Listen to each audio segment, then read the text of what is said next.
જય મુરલીધર વિદ્યાર્થીઓ, હું કિરણ ગોસ્વામી શ્રી મુરલીધર વિદ્યાલય અંજારની આ ચેનલ પર આપ સૌનું સ્વાગત કરું છું.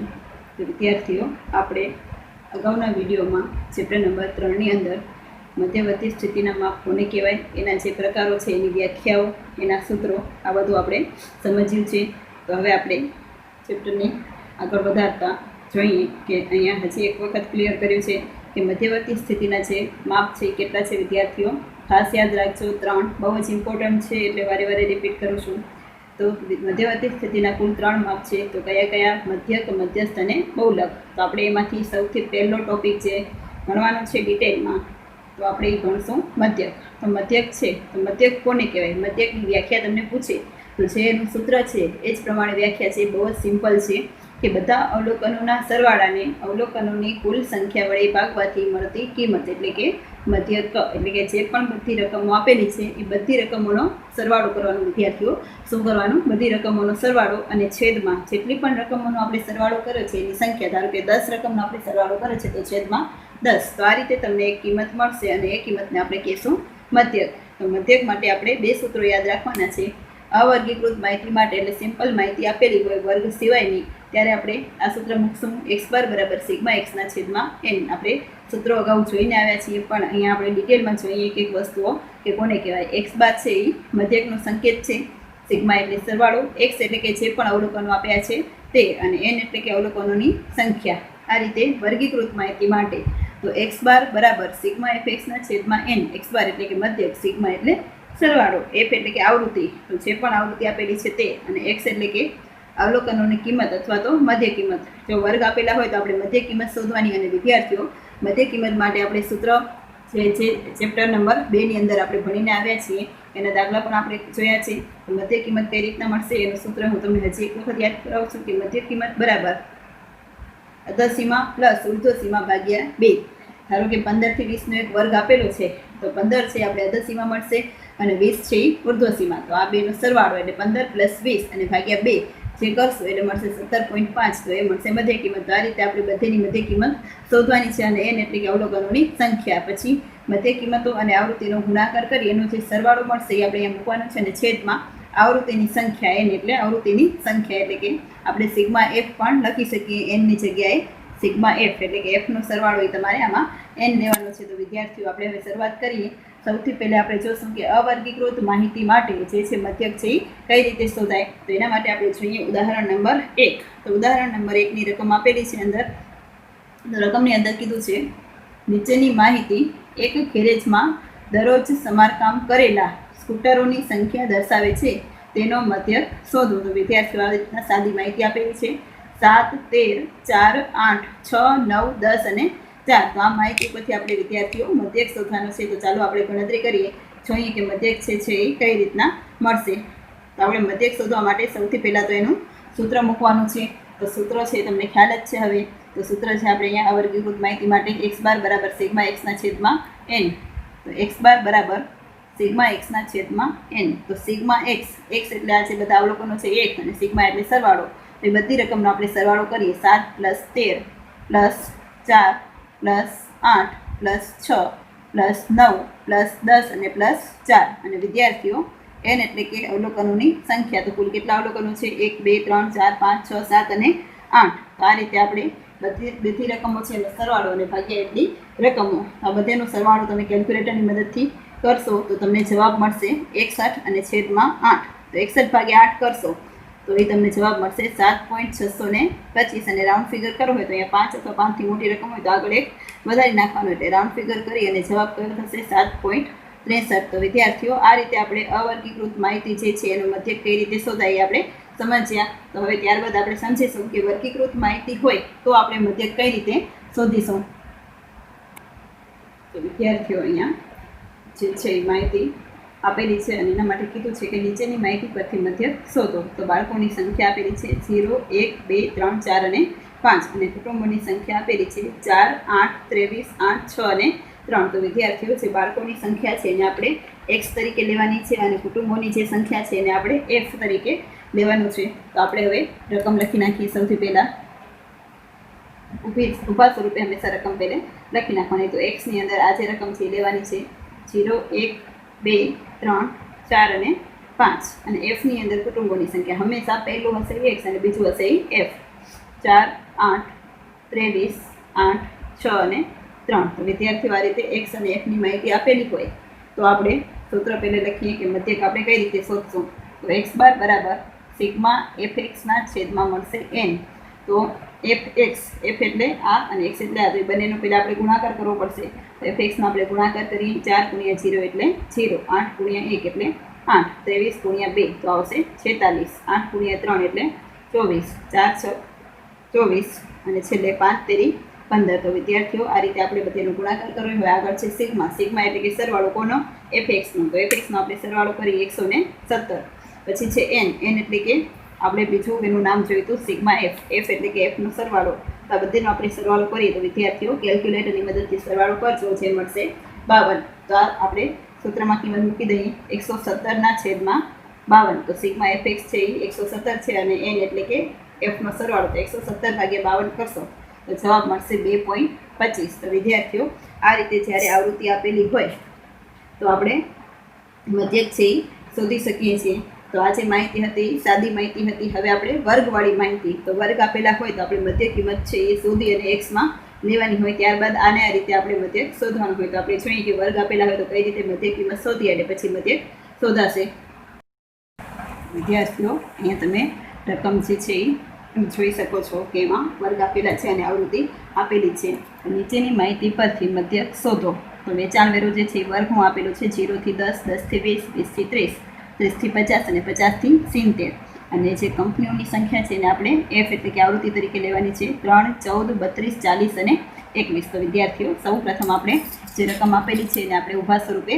લખી નાખશું તો ઊભા સ્વરૂપે રકમ લખી તો અહીંયા વેચાણ વેરો જે છે વર્ગમાં આપેલો છે તો વર્ગ લખીએ 0 થી 10 10 થી 20 20 થી 30 30 થી 50 અને 50 થી 70 અને કંપનીઓની જે સંખ્યા છે એને આપણે એફ લખીશું 3 14 32 40 અને છેલ્લે 21 અને છેલ્લે અહીંયા આપણે કોલ કરીશું તો આ રીતે વિદ્યાર્થીઓ રકમને આપણે ઊભા સ્વરૂપે લખી નાખી છે હવે આપણે ગણતરી કરીએ તો ગણતરીમાં સૌથી પહેલાં આપણે એનું સૂત્ર લખીએ તો એક્સ બાર બરાબર સિગ્મા એફ એક્સના છેદમાં એન તો આપણે એફ અને એક્સ તો એફ તો અહીં આપેલો છે એક્સ આપ્યો નથી તો એક્સ આપણે કઈ રીતે શોધશું મધ્ય કિંમત અધસીમા પ્લસ ઉર્ધ્વસીમા ભાગ્યા 2 અધસીમા એટલે 0 અને ઉર્ધ્વસીમા એટલે 10 તો 0 + 10 ભાગ્યા 2 એટલે આવશે 5 તો વિદ્યાર્થીઓ આ રીતે આપણે બધેની મધ્ય કિંમત જે છે શોધી લેવાની છે તો આમાં બધેમાં 10 10નો જ ગેપ છે તો આમાં 10 10 ઉમેરતા જઈએ તો મળી જશે અને સૂત્રની મદદથી પણ મળી જશે તો આપણે બધીમાં 10 10 ઉમેરીએ તો 15 ત્યારબાદ 25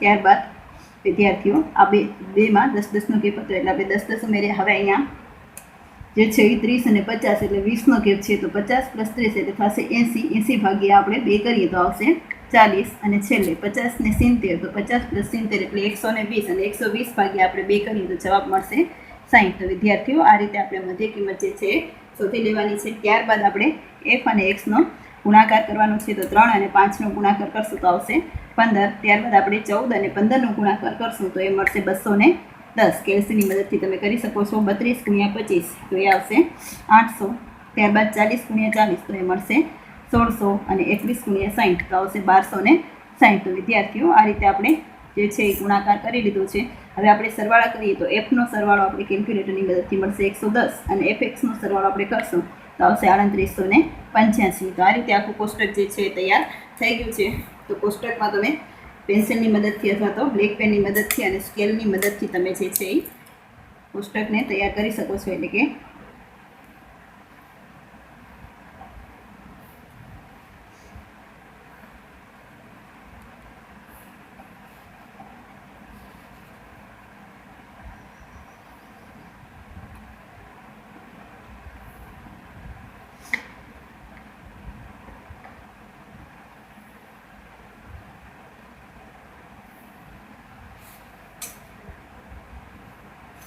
વિદ્યાર્થીઓ આ રીતે કોષ્ટક તૈયાર કરી અને બધી ગણતરીમાં દર્શાવવાની છે ત્યારબાદ આપણે સૂત્રમાં કિંમત મૂકીએ તો સિગ્મા એફ એક્સ તો એફ એક્સ છે 3885 તો 3885 અને એન છે 110 તો આ 110 છે આપણે અહીંયા મૂકવાના છે તો 110 તો આ રીતે 3885 ભાગ્યા 110 કરશું તો તમને જવાબ મળશે 35.3182 અને રાઉન્ડ ફિગર કરશું તો જવાબ આવશે 35.32. તો આ રીતે આપણે જ્યારે વર્ગ આપેલા હોય ત્યારે પણ મધ્યક જે છે શોધી શકીએ છીએ.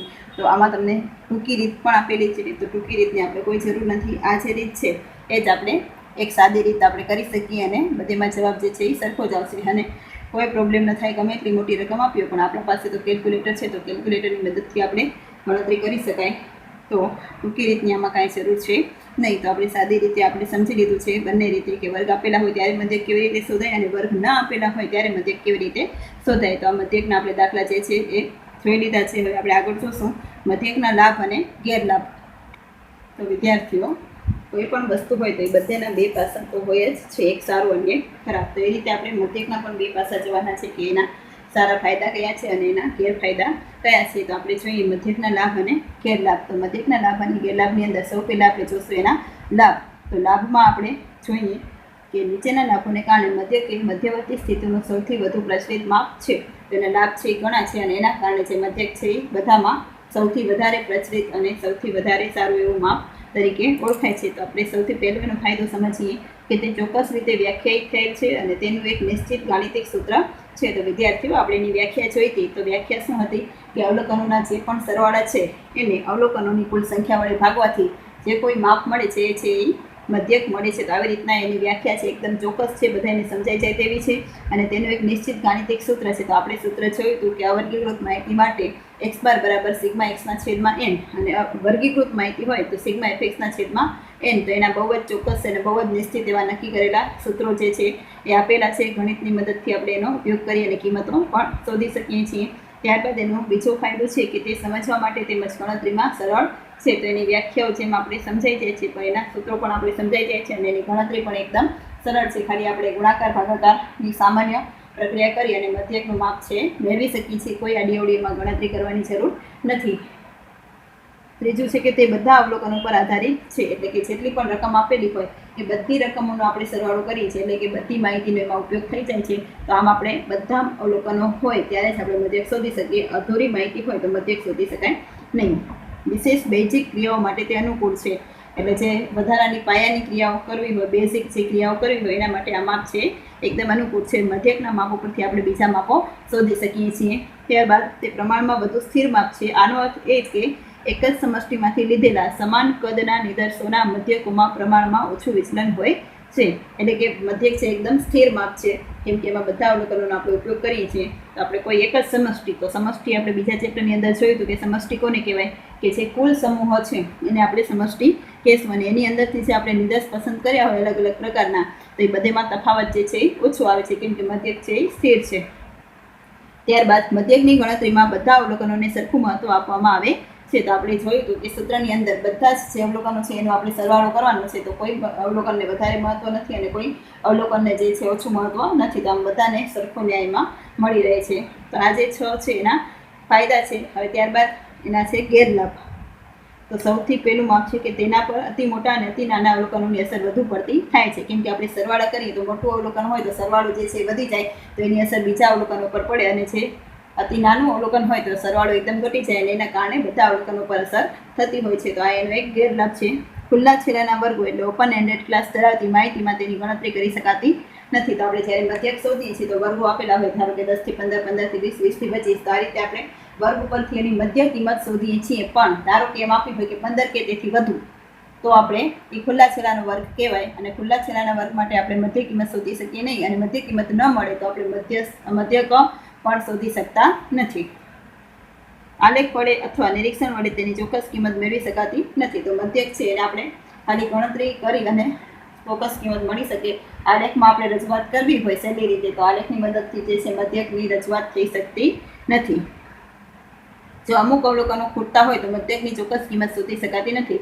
એટલે આપણે મધ્યક શોધીએ તો બધા અવલોકનોનો સરવાળો કરીએ છીએ. એટલે જ્યારે અધૂરી માહિતી આપેલી હોય કે અમુક ચોક્કસ ખૂટતી કિંમત આપેલી હોય તો આપણે મધ્યકની ગણતરી કરી શકશું નહીં. સરેરાશની આસપાસ સમાન રીતે વિતરિત ન થયેલી માહિતી માટે મધ્યક આપેલ માહિતીનું એટલું સારું પ્રતિનિધિત્વ ધરાવતો નથી.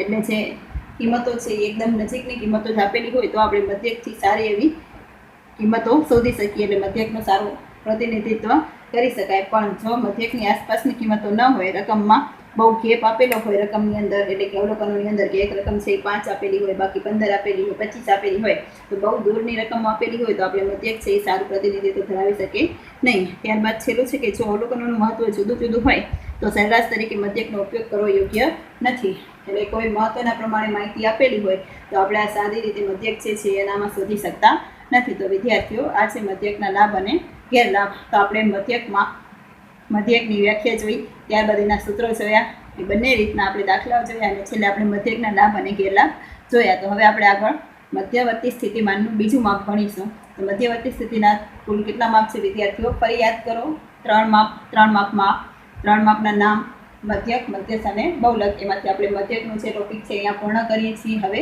નવો ટોપિક જે છે બીજો મધ્યસ્થ, એ આપણે શરૂઆત કરીશું. વિદ્યાર્થીઓ આપણે મધ્યકના કુલ 4 પ્રકારો છે: સમાંતર મધ્યક, મિશ્ર મધ્યક, ભારિત મધ્યક અને ગુણોત્તર મધ્યક. તો આ જે 4 પ્રકારો છે, 4 પ્રકારોની અંદરથી જે આપણે અગાઉ હમણાં મધ્યક, એના સૂત્રો, એના દાખલા અને એના લાભ ગેરલાભ જોયા, એ સમાંતર મધ્યક જ છે. તો સમાંતર મધ્યક અને સાદો મધ્યક બંને એક જ વસ્તુ છે, જેની આપણે સમજૂતી મેળવી લીધી છે. ત્યારબાદ છે મિશ્ર મધ્યક, ભારિત મધ્યક અને ગુણોત્તર મધ્યક. તો મધ્યકના કુલ 4 પ્રકારનું મધ્યક છે. તેમાં આપણે હવે અભ્યાસ કરવાનો છે મિશ્ર મધ્યક. તો મિશ્ર મધ્યક એટલે મિક્સ. જો આપણને 2 કે તેથી વધુ સમૂહોના મધ્યકો જ્ઞાત હોય તો આપણે તેનો સંયુક્ત મધ્યક મેળવી શકીએ છીએ, જેને મિશ્ર મધ્યક કહેવાય. તો તમને 2-3 માહિતી આપેલી હોય અને 2-3 માહિતી માટે 2-3 મધ્યકો પણ આપેલા હોય, તો એ બધાને આપણે ભેગા કરી અને પછી જે એક મધ્યક શોધીએ તો એને આપણે મિશ્ર મધ્યક કહેશું. તો મિશ્ર મધ્યકનું સૂત્ર છે x બાર c, c એટલે કે કમ્બાઇન્ડ મીન. તો x બાર c નું સૂત્ર છે n1 x બાર 1 પ્લસ n2 x બાર 2 ડોટ કરી અને nk x બાર k, એટલે જેટલી પણ રકમો આપેલી હોય અને જેટલા પણ મધ્યકો આપેલી હોય બંનેનો આપણે ગુણાકાર કરી અને એનો સરવાળો કરશું અને છેદમાં જેટલા પણ અવલોકનો છે તો એ બધાનો સરવાળો. તો આ રીતે આપણે મિશ્ર મધ્યક જે છે શોધી શકશું. તો આપણે સૂત્રની મદદથી ગણતરી કરીએ કે મિશ્ર મધ્યક કેમ શોધાશે તો વધારે સારી રીતે આપણને સમજ પડશે. તો એના માટે આપણે જોઈએ વિદ્યાર્થીઓ ઉદાહરણ નંબર.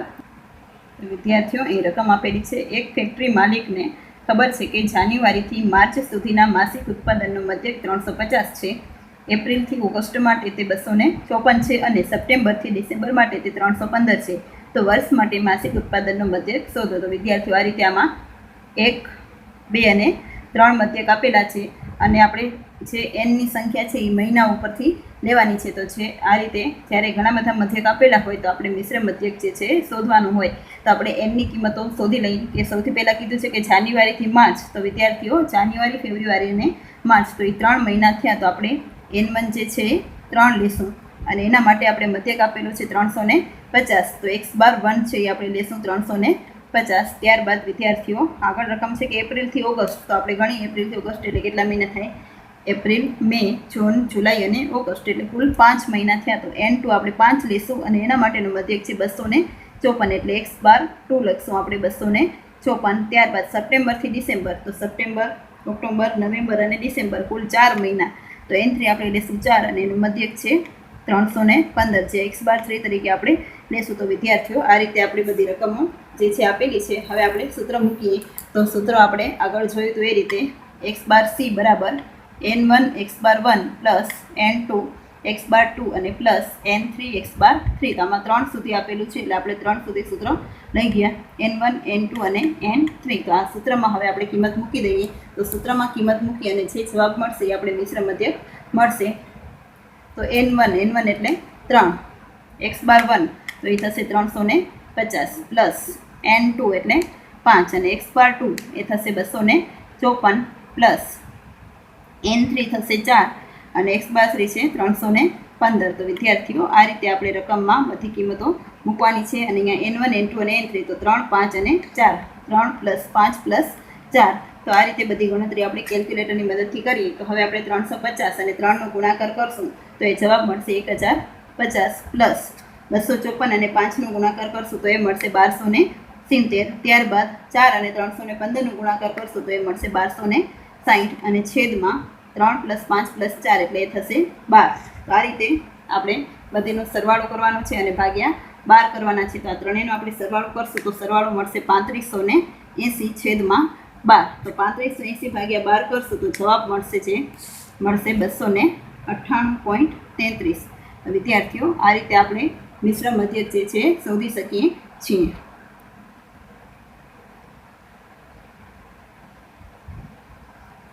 વિદ્યાર્થીઓ, હવે આપણે જ્યારે મિશ્ર મધ્યક જે છે એનો જવાબ આપેલો હોય અને અમુક ખોટતી માહિતી શોધવાની હોય તો આપણે કઈ રીતે શોધશું એની ગણતરી કરીએ. સૂત્ર અને બધી ગણતરી જે છે સરખી જ રહેશે, પણ આપણને મિશ્ર મધ્યકનો જવાબ આપેલો હોય ત્યારે આપણે ગણતરી જોઈએ. તો વિદ્યાર્થીઓ, આપણે મિશ્ર મધ્યક કેમ શોધાય તે સમજ્યું. તો હવે જ્યારે મિશ્ર મધ્યક આપેલો હોય ત્યારે ખૂટતી માહિતી કેમ શોધાય આપણે જોવાનું છે. તો આપણે રકમ જોઈએ તો રકમમાં આપેલું છે કે એક ક્રિકેટ મેચમાં એક ટીમને જીતવા 20 ઓવરમાં 8.25 રનસેટથી સ્કોર કરવો પડે તેમ છે. 12 ઓવરના અંતે રનસેટ છે 7.25 અને મેચ જીતવા બાકીની ઓવરોમાં ઓછામાં ઓછો રનસેટ કેટલો હોવો જોઈએ. તો આજે 20 છે કુલ એન આપેલો છે અને 8.25 છે આપણે એક્સ બાર સી એટલે મિશ્ર મધ્યકનો જવાબ આપેલો છે. ત્યારબાદ આપ્યું છે કે 12 ઓવર તો n1 થશે 12 અને એના અંતે રનસેટ છે 7.25 તો આપણે લઈશું એક્સ બાર 1. તો n2 છે એ કેવી રીતના મળશે? 20 - 12 એટલે વિદ્યાર્થીઓ જે મળશે 8. તો 8 મળશે એ આપણે n2 મળશે અને એક્સ બાર 2 છે આપણે સૂત્રની મદદથી કિંમતો શોધવાની છે. તો આપણે જોઈએ સૂત્ર એક્સ બાર સી બરાબર n1 x bar 1 plus n2 x bar 2 અને છેદમાં n1 પ્લસ n2. તો આમાં આપણે કિંમત મૂકી દેવાની છે. તો કિંમતમાં આપણે n1 તો n1 છે 12 અને એક્સ બાર 1 છે 7.25 પ્લસ n2 તો n2 છે 8 અને એક્સ બાર 2 છે આપણે શોધવાનું છે તો એમ જ રાખીએ અને છેદમાં n1 પ્લસ n2 તો 12 પ્લસ 8 તો 12 પ્લસ 8 અને એક્સ બાર સી તો એક્સ બાર સી છે વિદ્યાર્થીઓ અહીં આપેલો છે જવાબ 8.25 તો એ લખી નાખવાનું છે. તો 8.25 હવે આપણે 12 અને 7.25નો ગુણાકાર કરશું તો એ મળશે 87 પ્લસ 8 અને એક્સ બાર 2નો ગુણાકાર કરીએ તો 8 એક્સ બાર 2 અને છેદમાં 12 પ્લસ 8 તો આવશે 20. તો આ રીતે આપણે ગુણાકાર ભાગાકાર કરવાના છે. તો હવે આ 20 છે આ બાજુ જશે એટલે ગુણાકારમાં 8.25 એના ગુણ્યા આપણે કરવાના છે 20 બરાબર 87 પ્લસ 8 એક્સ બાર 2. તો 8.25 ગુણ્યા 20 કરશો તો જવાબ મળશે 165 બરાબર 87 પ્લસ 8 એક્સ બાર 2. તો 87 છે એને આપણે આ બાજુ લઈ જશું તો 165 અને અહીંયા પ્લસ છે તો આ બાજુ આવશે તો માઇનસ. તો 165 માઇનસ 87 165 - 87 બરાબર જે 8 એક્સ બાર 2 છે એ આપણે અહીંયા જ રાખ્યા છે તો એ આપણે એમ જ પાછા લખી નાખીએ 8 એક્સ બાર 2. હવે આપણે કરવાનું છે 165 - 87. તો વિદ્યાર્થીઓ એ બાદબાકી કેલ્ક્યુલેટરની મદદથી કરશો તો તમને જવાબ મળશે 78 બરાબર આ જે છે એમને એમ 8 એક્સ બાર 2. હવે 8 છે તો 8ને આપણે આના છેદમાં લખવાના છે. તો 8ને આપણે એના છેદમાં લખીએ તો 78 છેદમાં 8 બરાબર એક્સ બાર 2. તો આપણે જે 78 ભાગ્યા 8 કરશું તો એક્સ બાર 2ની કિંમત મળશે 9.75. તો વિદ્યાર્થીઓ આ રીતે તમે x bar 1 x bar 2 n1 n2 બધું શોધી શકો છો. ક્યારે? તો જ્યારે મિશ્ર મધ્યકનો જે છે જવાબ આપેલો હોય ત્યારે. તો મિશ્ર મધ્યકમાં આપણે ખાલી સૂત્રમાં જ કિંમતો મૂકવાની છે, બાકી કાંઈ એમાં નવું છે નહીં. તો ત્યારબાદ આપણે જોશું ભારિત મધ્યક. તો વિદ્યાર્થીઓ હવે આપણે જોશું ભારિત મધ્યક. તો ભારિત મધ્યક ક્યારે આપણે શોધીએ છીએ? તો જ્યારે બધા અવલોકનોનું મહત્વ સરખું ન હોય ત્યારે ભારિત મધ્યક શોધાય છે. એટલે કે બધેનું મહત્વ છે એ દાખલામાં આપેલું હોય અને બધેનું મહત્વ જે છે અલગ અલગ આપેલું હોય ત્યારે આપણે ભારિત મધ્યકની રીતે ગણતરી કરવી પડે. તો એક્સ બાર ડબલ્યુ એટલે કે વેઇટેડ મીન. તો W1 x1 plus W2 x bar 2 plus W3 x bar 3. તો વિદ્યાર્થીઓ આ રીતે આપણે જે છે એ મધ્યક છે એ શોધીએ છીએ. એટલે આપણે n1ની જગ્યામાં W એટલે ભાર આવી જશે અને પહેલી માહિતી, બીજી માહિતી, ત્રીજી માહિતી એ રીતે આપણે જે છે એ કિંમત મૂકવાની છે. એ બંનેનો ગુણાકાર એટલે અવલોકન આપ્યું છે અને એનો ભારનો ગુણાકાર અને ત્યારબાદ એનો સરવાળો અને છેદમાં જે પણ બધા ભાર છે એનો સરવાળો. તો આ રીતે આપણે જે છે એ ભારિત મધ્યક મળી જશે. તો આપણે ઉદાહરણ નંબર 13 જોઈએ કે એક વિદ્યાર્થીને થિયરી પેપરમાં 35 ગુણ, પ્રેક્ટિકલમાં 15 અને મૌખિક પરીક્ષામાં 5 ગુણ મળ્યા છે અને શાળામાં આ પ્રકારની પરીક્ષાઓને અનુક્રમે 4, 2 અને 1 ભાર આપવામાં આવ્યો છે. તો ભારિત મધ્યક શોધો. તો આવી રીતના ભાર આપેલા હોય ત્યારે આપણે ભારિત મધ્યક શોધવાનો છે. તો આપણે જે પણ થિયરીના પેપરમાં કે જે ગુણ મળ્યા છે તો એ ગુણને આપણે એક્સ લેશું અને ભારને આપણે લેશું W. તો પહેલે થિયરી પેપરમાં 35 ગુણ તો x1 આપણે લઈએ 35, પ્રેક્ટિકલમાં 15 તો x2 આપણે લેશું 15 અને મૌખિકમાં 5 તો x3 આપણે લેશું 5 અને ભાર છે 4, 2 અને 1 તો W1 છે 4, W2 થશે 2 અને W3 થશે 1. તો વિદ્યાર્થીઓ આ રીતે જે માહિતી છે એને આપણે લખી નાખવાની છે અને ત્યારબાદ આપણે સૂત્રનો ઉપયોગ કરવાનો છે. તો એક્સ બાર W બરાબર W1 x1 plus W2x2 plus W3x3. વિદ્યાર્થીઓમાં 3 રકમ આપેલી છે, 1, 2 અને 3, એટલે આપણે સૂત્રને 3 સુધી લઈ ગયા છીએ અને છેદમાં W1 plus W3 2 plus W3. હવે આમાં આપણે કિંમત મૂકવાની છે, તો W1 છે 4 અને x1 છે 35, તો 4 ગુણ્યા 35 પ્લસ W2 તો એ છે 2 અને x2 છે 15 પ્લસ W3 એ છે 1 અને x3 છે 5. તો આ રીતે આપણે બધી કિંમતો મૂકી. હવે W1 W2 અને W3, તો 4 2 અને 1 આ બધેનો આપણે અહીંયા સરવાળો કરશું, 4 પ્લસ 2 પ્લસ 1.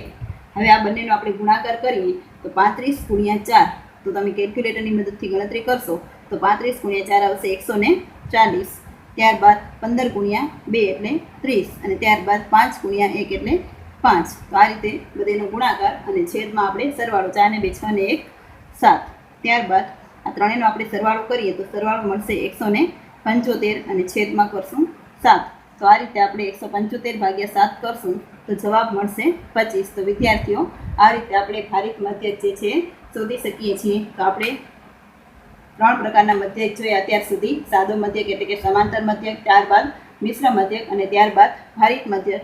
તો વિદ્યાર્થીઓ તમે જે સ્વાધ્યાય 3.2 છે અને બાકીના જે પણ ઉદાહરણો છે એ ઉદાહરણો આ રીતે ગણશો તો તમને વધારે સમજાઈ જશે.